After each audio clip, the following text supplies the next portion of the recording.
Morning, boys and girls. How are we today? Back at Steve-O's base camp, fixing to load up another bucket of syrup. Put out 4 yesterday, and here's one of the 4.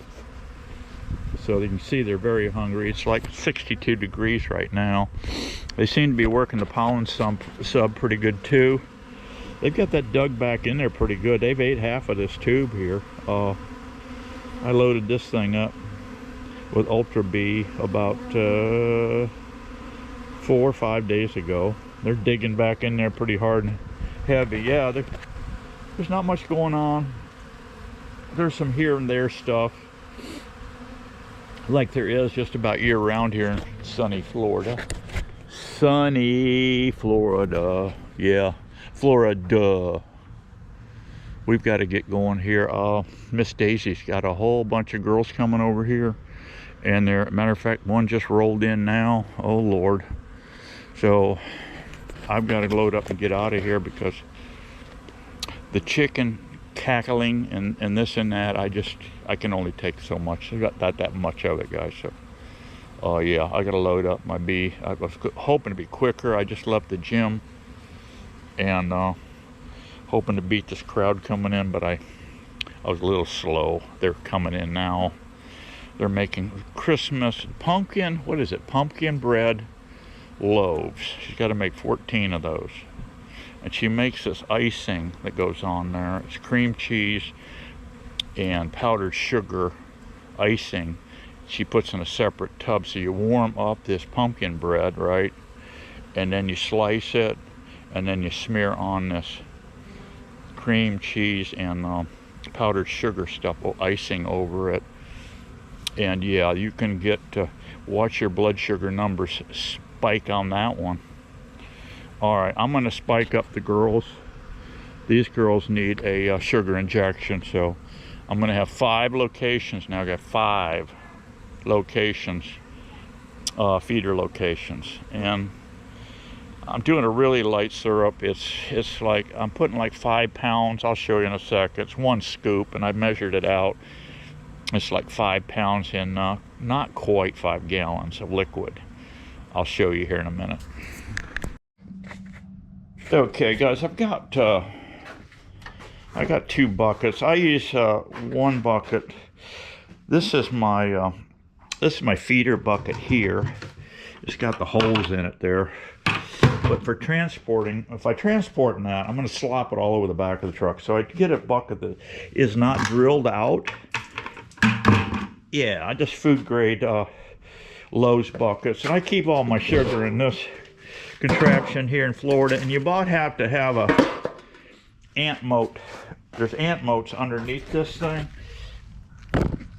It's the Martin ant moats. Yeah, Martin ant moats under there that work pretty good. Here we go. We got our sugar, and I find putting up my sugar in this galvanized can here, it's cheap. You get, I don't know how many gallon that is, but I can easily fit 100 pounds in here. And for my small operation, this is how I roll. I mean, you'll put a heavy duty contractor bag in here. Yes, you'll get a little lumping, but look, it just breaks up. It breaks up very easily. If you just dump this in a metal can with that moisture, guys, this stuff will harden up, and you got a brick from hell. So don't do that. Just put a plastic liner in, and I measured this once, and 1 scoop down here like this, 1 scoop like this, that's right about 5 pounds. So I'm putting like 5 pounds of sugar. 5 pounds of sugar in a 5-gallon bucket, okay? So yeah, that works pretty good. Now I've got to take, let's see, I've got to cut this. I'll cut these now. I'll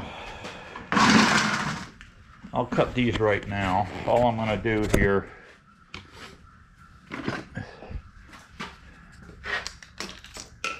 is take my knife and come in here and just do a quick cut on these. save me from doing it in the field, you know. Yeah.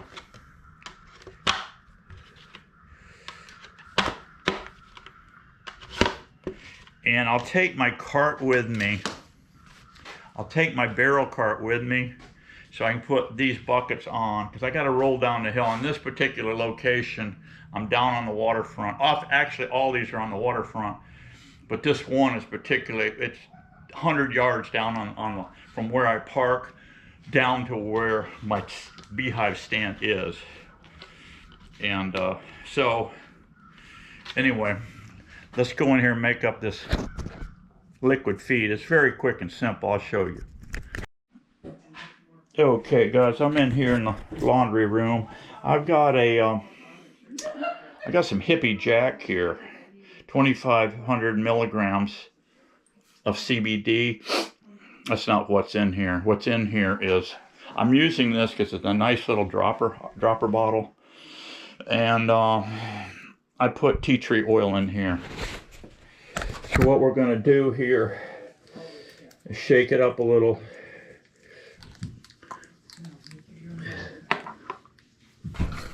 And I'm sucking up a little bit. And we're going to put 1, 2, 3, 4, 5 drops.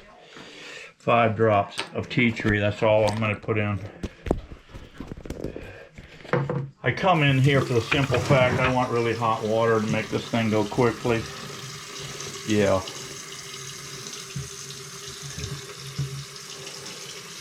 I get my hot water going here. Very simple. Be careful. Everything you touch with this, you get the sugar water. Everything you touch is going to have sugar, sticky sugar on everything. So, yeah, be careful with that. So I just start filling her up. Takes a little bit. Takes about 5 minutes here. I just mix it by hand.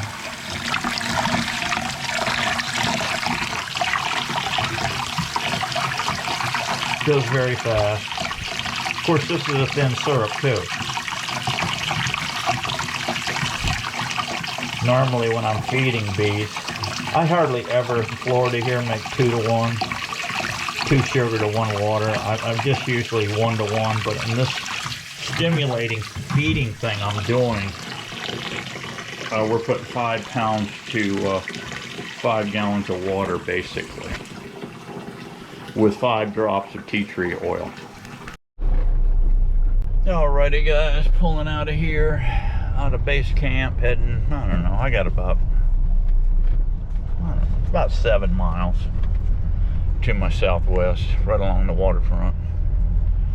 So we'll get over there, and this is the one I haven't hit yet. I had a quart feeder there. I know it sucked dry. I went yesterday to my east location, and a good thing I took a full bucket with me because it was dry. They were sucking it up last little bit. But I no sooner set that quart down, guys, and I had yellow jackets just pounding that freaking jar. And I thought I was going to come back yesterday because it's been a week, and I haven't had bees there on that site for quite a while. But I know there's lots of feral swarms in the area, and I think I'm the only beekeeper around, so in that area. So anyway, I came back 3 days later. The jar was almost sucked dry. It was a quart jar, test jar that I put out, and there was yellow jackets just crawling all over that sucker. And I said, okay. So I brought back 5 gallons. I set it down. It had been a whole week, and there was a few yellow jackets, but there was a bunch of bees there, and they were sucking up the last little bit of syrup they could get out of them holes. There's about this much in the top of that bucket that they can't get to. They suck it down to a point. They can't get, even though I've got the holes as low as I can, there's still about this much liquid in the tank there. I usually just take it out, and there's a thick bush there with a lot of leaves on it. I'll just sling it all over that, and the bees can suck up that last little bit off of them leaves on them little shrubs and stuff. And so that's what I normally do with the last bit that's in the bucket. That way when I give them a fresh bucket, it's not you know, it's not turning to vino in that bucket, which I think it will, because I'm running such a thin syrup that it will turn to vino on you if they don't suck it down pretty fast. But the bees have been taking the syrup down about 3 to 4 days, just cleaning that bucket out. So this will give me 5 locations, and I'm dropping a bucket on average a week, right on up to swarm time. And swarm time's going to be pretty much, it can't happen now. There's guys here in Florida catching swarms right in January of all things, but and even in December. I mean, they just, it's crazy our weather patterns here. And it's warm. It's warm today. It's going to be 70 something today. We're going to be 78, I think, today and tomorrow. And then we got another cold snap coming. It's like a roller coaster in the winter here. It's up and down, and it can get cold. I mean, you can get down to freezing weather here. I've had ice usually a couple times in the bird bath behind the house, but that's usually it. You'll get a couple little hard freezes there, and then that's it. But by noon, 1 o'clock, it's hot. Any ice you got in your bird bath will be, you know, thawed out. And so we never have any really super cold days in Florida unless you go to North Florida. Then you got a situation. But I'm in the middle of the state at 34654 on the west coast, and so we don't get a hard, you know, any hard freezes. And you can get away with a lot of plants that can take some minimal frosting in my area. So something to think about if you ever move to Florida. And the further south, of course, you go down to Miami, Everglades, so you get warmer and warmer and warmer. And in the summertime, it is so hot that alligators will be panting with their tongues hanging out. I've never seen that, but I'm just thinking that, okay? All right, let's get down on the water and set this thing up. I'll show you what I got. And then we're going to double back. We're going to double back and look at a couple of feeders and see what the girls are doing that I put out yesterday. Alrighty, guys, down here on the waterfront, looking good, looking good. Now, this is not looking good. I put this here, but I've got to build a swarm trap. This is just a 5-frame nuke. It's got some goodies in it, some frames and stuff, some old comb and stuff. But this is coming out of here. Actually, I forgot I had this one here. It's coming out. I'm going to put a regular swarm trap to where we have at least 40 liters, you know, of goodies in here. So I got my bucket, transferred it already over to my feeder bucket. I'll set it here on this wood. And then I've got a piece of old paneling that I used on the barn. I'll use that as a rain hat, go on there. I've got, looks like I got, yep, oils in my ant trap, so that's good. Yeah, let's get her set up here. Okay, as you can see, it's leaking here. It will leak until you get the airlock on it. So yeah, you're going to lose a little bit. So we'll just set this piece of plywood on top here, and there's some concrete block and stuff over here. I'm going to get a little piece, I think, and set on here for keep the wind from blowing this off, and we'll be set up here. And next time I come, I will go ahead and swap this out. I'm going to leave it here for now. And come back. When I come back, we'll put a regular size swarm trap. Now, it's a good possibility. Nothing's going to happen here till probably end of February. Boy, I see the mullet out here working like crazy. This whole bay is just loaded with fish. I don't know if you can see them working. That's all mullet, probably roe mullet. They're fixing to go to the high seas and spawn, but they group up by the thousands. And that's what I'm seeing here. A lot of fish in the water here. All across. They get up in these bayous like this. Yeah, that's mullet. Big school of mullet right there. Yep. Oh, they're all across this bay in here. Pretty cool stuff. Pretty cool location. I'm loving this because I've got Brazilian pepper here. I've got saw palmetto. I've got yin and yang. This whole thing, this whole area, this is all mangroves. I've got red, white, black mangroves. I got cabbage palm coming out of my yin and my yang. I love it, guys. I love it. Look, it's just about to it has stopped. The dripping has stopped. So yeah, I come back, I expect to see this just totally sucked dry and a few bees flying around. Yeah, okay, let's move on to the next yard. I'll show you the next yard. All right, guys, it's 11:14 and the bees are waking up. Look at here. The girls are waking up. We got a nice swarm trap over here. We got a bucket. And the girls are getting on here with this. I don't know how much is left in here. I put this out yesterday. Let's see. Oh yeah. Oh yeah.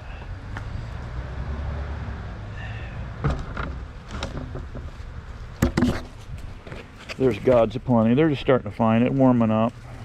Yeah, it's warming up good. See what the temperature is here.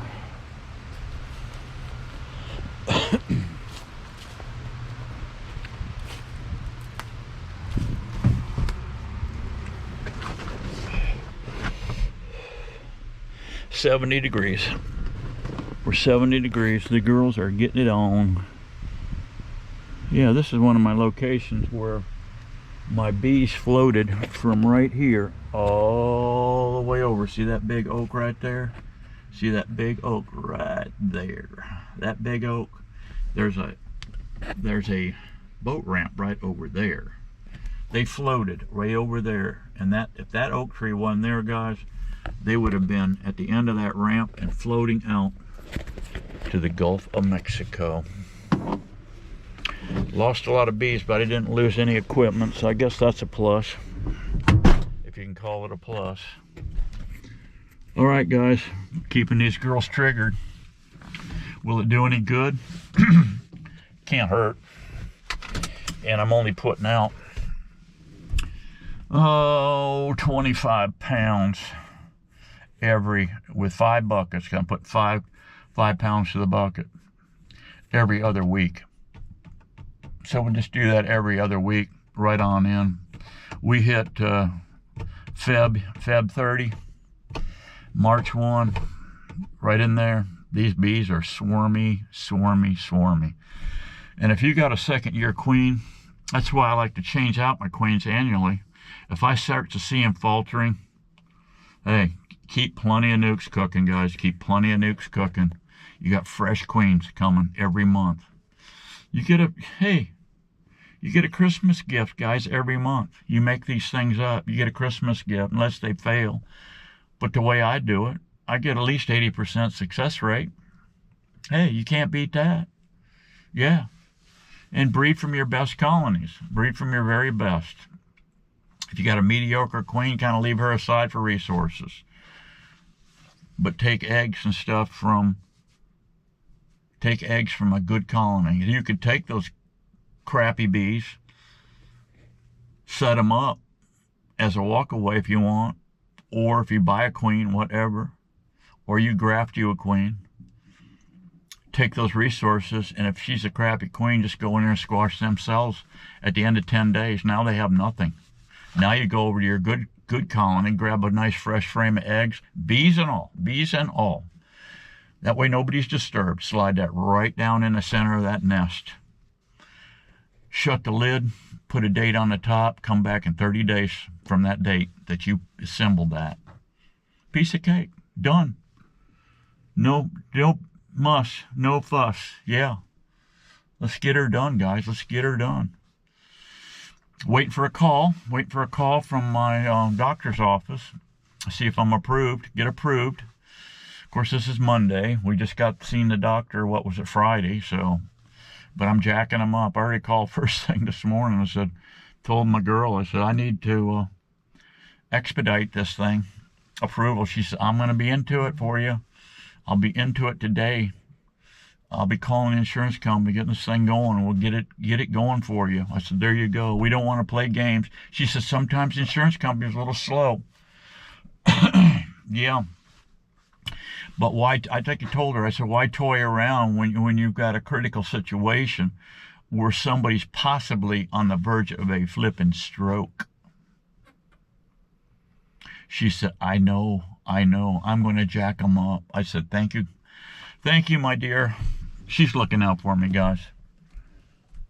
But if it wasn't for Miss Daisy, they'd all tell me to go pound sand, all these people. Because they all love Miss Daisy, guys. They all love her. The doctor loves her. Everybody loves her. Me, not so much, because I question all the time Big Pharma's bull crap, okay? So let's not bite the hand that feeds us, right? Yeah, let's stop acting like a pit bull. We can bite them later on after they feed us something, get us nice, big, and fat. And then we can bite them. But right now, no, not so much, right? Okay, guys, God bless you for coming by old base camp. That's what I got going on. What else is there to do? We can't work bees until the end of February. And now I'm going to be screwed here. I'm going to be screwed, guys. Because they won't do both of these carotid arteries at the same time. And you've got a 2-month lapse between now and the next one. They want to make sure your brain's functioning properly before they go into the next one. I guess they don't want to, I guess if they fry your gourd, burn out all your brain cells, we don't really need to do the second one now, do we? No, we've already toasted this guy. Let's not even think like that, guys, okay? Let's just keep getting strong and keep getting it on, and let's be happy, because we're going to get her done in 25. As soon as I get this friggin' neck cleaned out, guys. Of course, there'll be something else, There'll be something else. I'll get bit by a crocodile and tear off one of my legs or something. Yeah, it'll be something else, but let's not sit and dwell on that. Let's just keep going. We'll get her done, right? God bless you for coming in to my world. I'll see you soon. Pray for old Steve-O. I'll let you know as soon as I get the date on my surgery, time and date. That way you can time this thing, see? You guys can time this thing. I'll tell you what time I'm going in, and then give it like an hour, because it's our surgery, right? So right in the center, I'll have you guys time it. I'll get you guys to where you can time it. Right in the middle of my surgery, everybody's putting their hands together and praying for old Steve-O. See, that way I've got a lot of power on my side. A lot of power. Yeah. Yeah. The power of prayer is going to be excellent. See you on the next one, guys. Bye-bye.